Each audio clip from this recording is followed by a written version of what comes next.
Hello दोस्तों, जय हिंद। उम्मीद है सब लोग मस्त होंगे और अपनी पढ़ाई में व्यस्त होंगे। आप सभी को देख रहे होंगे रेलवे ग्रुप डी की परीक्षाओं में साइंस में फिजिक्स से कुछ क्वेश्चन ज्यादा ही आ रहे हैं। तो आज उसी साइंस में से हम आपको एक गोली दर्पण, इससे आपको क्वेश्चन पूछा जा रहा है और कुछ कॉन्सेप्ट भी हम आपको समझाएंगे। लेकिन अगर आपको पूरा फिजिक्स का कंप्लीट वीडियो देखना है तो हम आपको डिस्क्रिप्शन में उसका लिंक डाल देंगे। आप चाहें तो उसको पूरा वीडियो आप देख सकते हैं। तो आइए समझते हैं कि गोली दर्पण आखिर होता क्या है और इसकी मेन बातें, बेसिक बातें समझेंगे और जो क्वेश्चन में पूछ रहा है बस उतना ही पढ़ा जाएगा, ज्यादा नहीं। तो आइए देखते हैं कि सबसे पहले गोली दर्पण। तो आपको पता होगा कि गोली दर्पण दो प्रकार के होते हैं। तो एक होता है क्या, एक होता है अवतल दर्पण और एक होता है उत्तल दर्पण। एक होता है अवतल दर्पण और एक होता है उत्तल दर्पण। अच्छा, बात करें अगर अवतल दर्पण को तो कैसे पता चलेगा कि अवतल दर्पण है। तो जरा देखिए, गोली दर्पण जो होता है वो दर्पण, जो गोली दर्पण होता है, अगर बात करें कि अवतल दर्पण और उत्तल दर्पण क्या होते हैं, तो ये जो दोनों दर्पण होते हैं वो गोली दर्पण का काटा गया भाग होता है। ये आपको भी पता है। तो इधर आप देखते हैं, देखिए जरा सा फिगर थोड़ा सा बनाते हैं, अभी आपको समझ में आ जाएगा। और एक क्वेश्चन तो इसकी परिभाषा ही पूछ सकता है। सॉरी,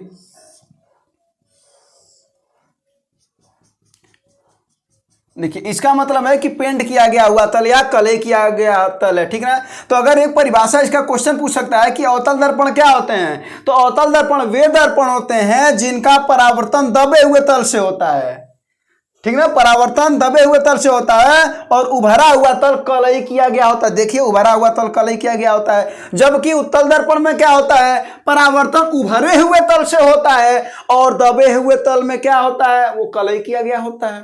तो पहला परिभाषा तो ही आपको क्वेश्चन पूछा जा सकता है, पहली बात तो याद रखे रहिएगा। और ये है क्या, पी दर्पण का ध्रुव है। ये क्या है, एफ। ये क्या है, सी वक्रता केंद्र है, ठीक है। वहीं पर यहां पर बात करें तो ये दर्पण का क्या है भाई, ये है ध्रुव।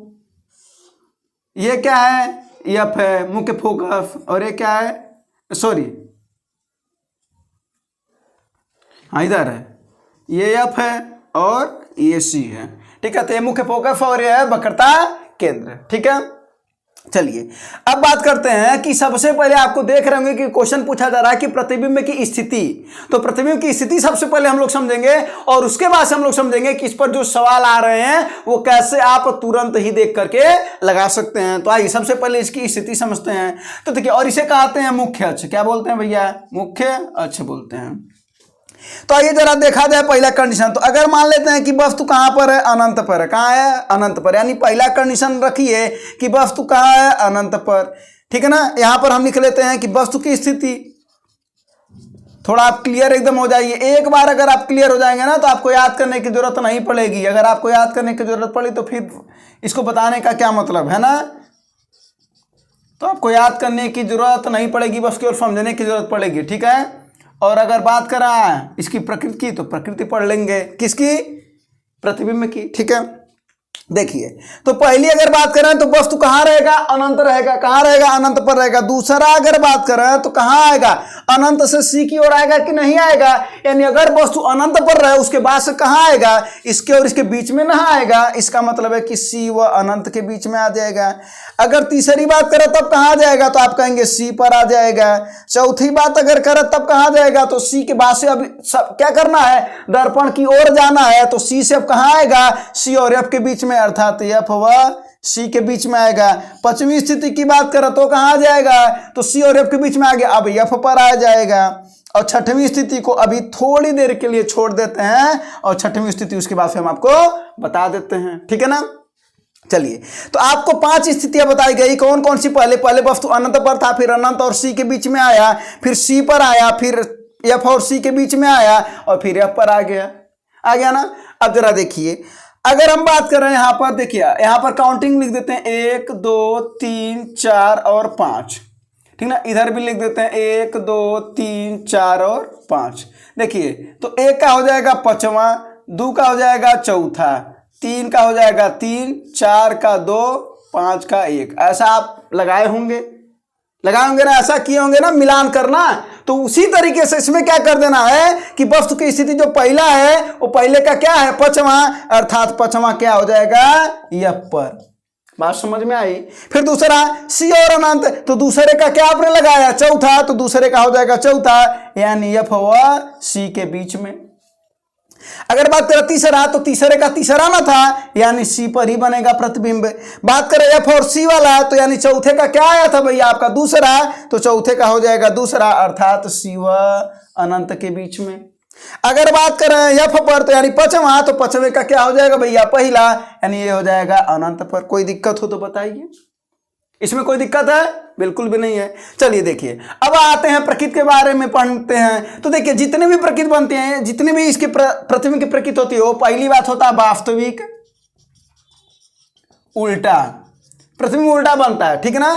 तो वास्तविक उल्टा सभी में लगाते चले जाना, पांचों स्थितियों में वास्तविक और उल्टा लगाते चले जाना, 1 2 3 4 5, पांचों स्थितियों में वास्तविक उल्टा वास्तविक उल्टा वास्तविक उल्टा, ठीक है ना। चलिए अब एक आप खुद सोच करके जरा बताइएगा, अगर वस्तु अनंत पर रहे, बहुत दूर रहे, तो आपको प्रतिबिंब बहुत छोटा ना दिखाई देगा।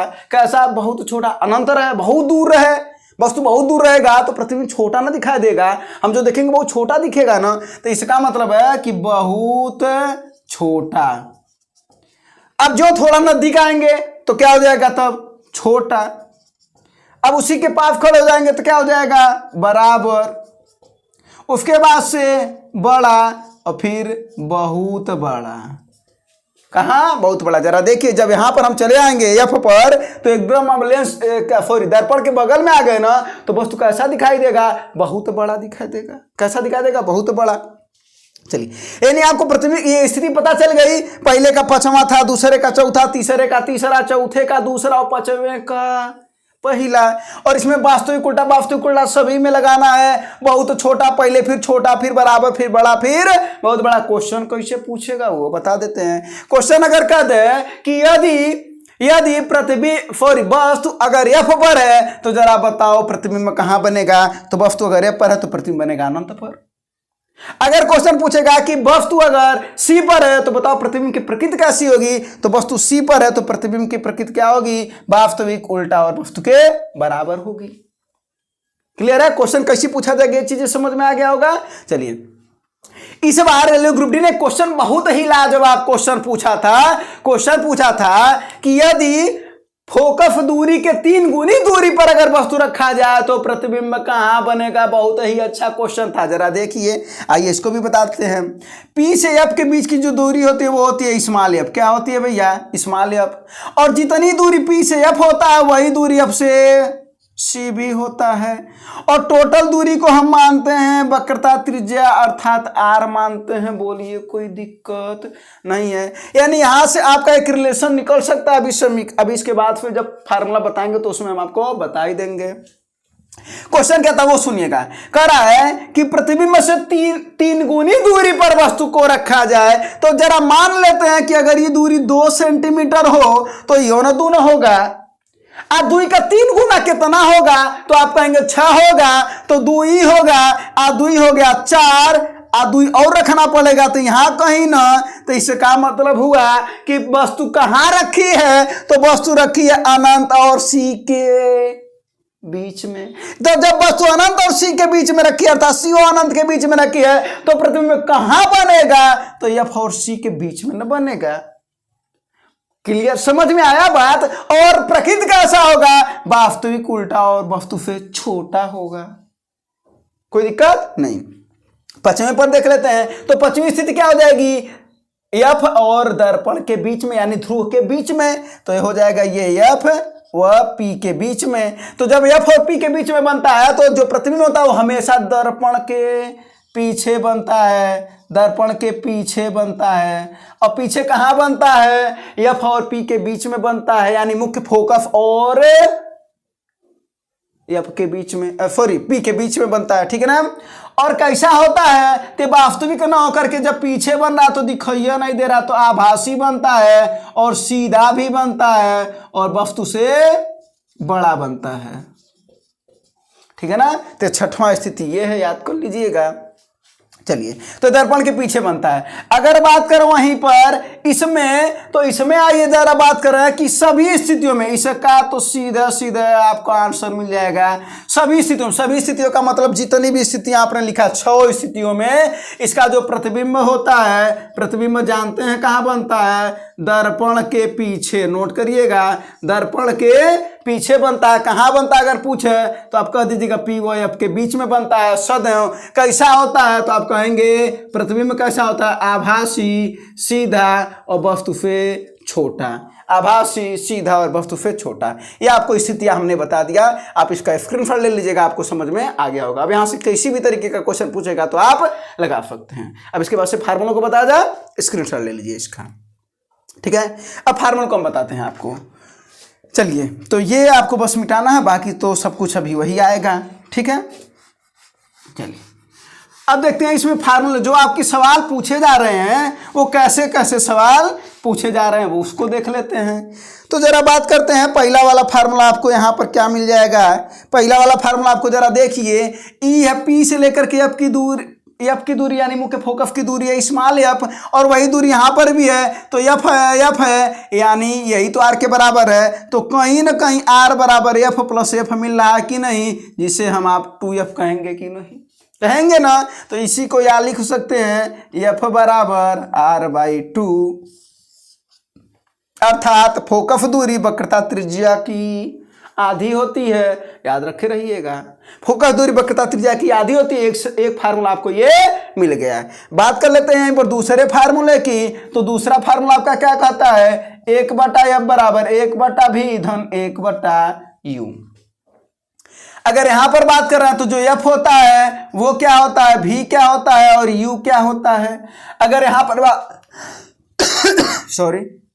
अगर बात करें उत्तल दर्पण में तो यहां पर f क्या होता है, v क्या होता है और u क्या होता है, अर्थात धनात्मक की ऋणात्मक कभी बता देते हैं। तो जरा देखिए, एक शब्द है उधार, याद रखे रहिएगा। उधार को याद तो कोई नहीं रखता है, लेकिन आप याद रखे रहिएगा। उधार उत्तल दर्पण की फोकस दूरी, यानी ये फोकस दूरी के लिए है। उत्तल दर्पण की फोकस दूरी धनात्मक होती है। क्या होती है, धनात्मक। तो इसका क्या हो जाएगा, ये ऋणात्मक हो जाएगा। अगर देखिए समस्त दूरियां दर्पण के ध्रुव से नापी जाती है, प्रतिबिंब सदैव बाईं से दाईं ओर डाला जाता है। तो ये बाईं से दाईं ओर डाला गया, दूरी इधर से नापी गई तो ऋण न हो गया, तो यो ऋण हो जाएगा, क्योंकि सभी वस्तु जो है वो भी इधर रहेगा और प्रतिबिंब भी इधर रहेगा, तो तीनों ऋण हो गया। और वहीं इसमें जरा देखा जाए, हम प्रतिबिंब किधर से डालेंगे, इधर से न डालेंगे। तो ये जरा देखिए कि एफ भी इधर है, यानी धनात्मक उसी दिशा में है ना, प्रतिबिंब हम इधर से ही न डालेंगे तो उसी दिशा में है, इसी वजह से एफ क्या हो गया, धनात्मक। आप ही प्रतिबिंब भी इधर बनेगा तो वो हो जाएगा धनात्मक, लेकिन वस्तु उधर रह जाएगा तो हो जाएगा ऋणात्मक। याद रखे रहिएगा, क्वेश्चन पूछता है। क्वेश्चन क्या पूछेगा कि अवतल दर्पण की फोकस दूरी क्या होती है भैया, तो बोलेंगे ऋणात्मक। उत्तल दर्पण की फोकस दूरी क्या होती है, धनात्मक। शब्द है आपका उधार, याद रखे रहिएगा, कोई दिक्कत होने वाली बात नहीं है। अब बस अब 1/f बराबर 1/v धन 1/u रख लेंगे और इस चिन्हों के साथ रखेंगे तो आपको सवाल भी क्या हो जाएगा, लग जाएगा। v का मान देते हैं, u का मान देते हैं, तो क्या आप f नहीं ज्ञात कर लेंगे, बिल्कुल ज्ञात कर लेंगे। अगर ये देते 10 और ये देते 15 तो 1/10 धन 1/15 करके ज्ञात कर लेंगे कि नहीं, कर लेंगे। अगर बात करें तीसरा, जबकि पूरा जो डिटेल अगर आपको समझना है तो हम आपको उस वाले वीडियो में जो फिजिक्स का कंप्लीट है उसमें पूरा डिटेल बता दिए हैं, ठीक ना। लेकिन आपको जो क्वेश्चन इस समय बन रहे हैं हम वो आपको बता रहे हैं, ठीक है।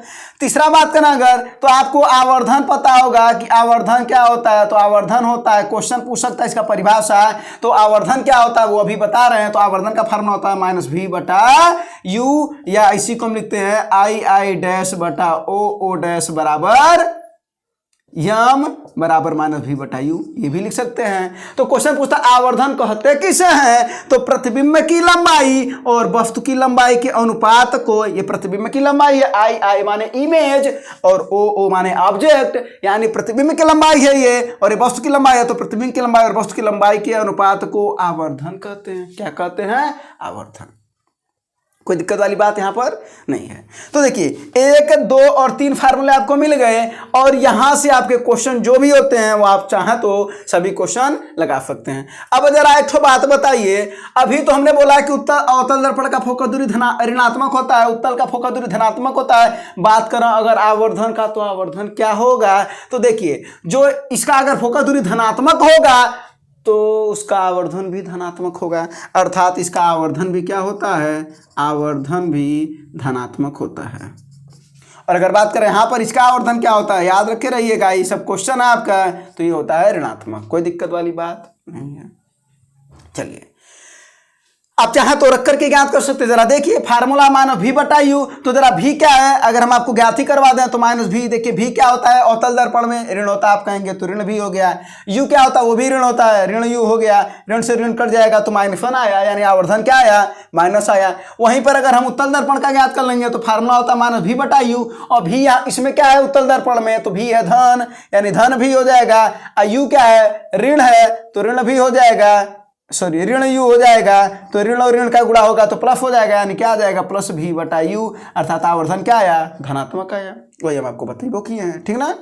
चलिए तो ये हो गया। तो ये इतने फार्मूले हैं जो आपको किसी न किसी तरीके से इस समय सवाल पूछा जा रहा है। तो सवाल इस समय पूछ क्या रहा है कि यदि प्रतिबिंब की लंबाई कुछ भी दे दे, मान लीजिए 6 सेंटीमीटर दे दे, बफ्स की लंबाई 2 सेंटीमीटर दे दे और पूछ दे आवर्धन बताइए, तो बस आवर्धन रख देना है, इसका मान रख देना है। अगर वहीं पर दे दे भी का मान दे दे और आई डैश दिया रहे, ये दिया रहे, यू का मान पूछ दे तो भी आप ज्ञात कर सकते हैं। वहीं अगर आपको आई डैश इसका मान दिया रहे, ओ डैश का मान दिया रहे, आप भी का भी मान दिया रहे तो यू ज्ञात कर लेंगे। आज जब यू ज्ञात कर लेंगे, आप भी दिया ही है, तो क्या आप एफ नहीं ज्ञात कर लेंगे? बिल्कुल कर लेंगे। और जब आप एफ ज्ञात कर लेंगे तो जरा बताइए आर का मान नहीं ज्ञात कर लेंगे? यहां पर रख करके आप बिल्कुल भी ज्ञात कर सकते हैं। अगर कॉन्सेप्ट समझ में आया होगा तो आपको पास जो भी सवाल देगा, जिस तरीके से भी सवाल देगा, आप चाहें तो लगा सकते हैं। तो इसका कुछ कॉन्सेप्ट है, सवाल इसी से आएंगे।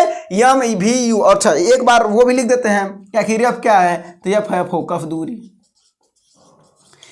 आर क्या है? ये है वक्रता त्रिज्या, सब उसमें लिखा रहेगा, ठीक है ना। किस में लिखा रहेगा? सवाल में। भी क्या है? प्रतिबिंब की दूरी। यू क्या है? वस्तु की दूरी। यम क्या है? आवर्धन है, रेखीय आवर्धन इसको बोलते हैं। और क्या बता? आई डैश क्या है? यह है प्रतिबिंब की लंबाई, प्रतिबिंब की लंबाई। और बात करें ओ डैश क्या है? तो ओ डैश है वस्तु की लंबाई। बस सब कुछ क्लियर हो गया। अब सवाल इधर ही से आने हैं और याद रखे रहिएगा, ठीक ना। तो ये सब याद रखे रहेगा, इन्हीं से सवाल बनने हैं। सवाल हमने आपको बता भी दिया कि आपको क्या करने हैं, सब दूरी भी दे दिए हैं। सवाल में जो भी आएगा इन 3 फार्मूलों की सहायता से आपके सभी सवाल लग जाने हैं, ठीक है। उम्मीद है आपको समझ में आया होगा। इसका स्क्रीनशॉट ले लीजिए और अगर ये आपको समझ में आया होगा तो आप चाहें तो अपने दोस्तों के पास शेयर कर सकते हैं। धन्यवाद, जय हिंद।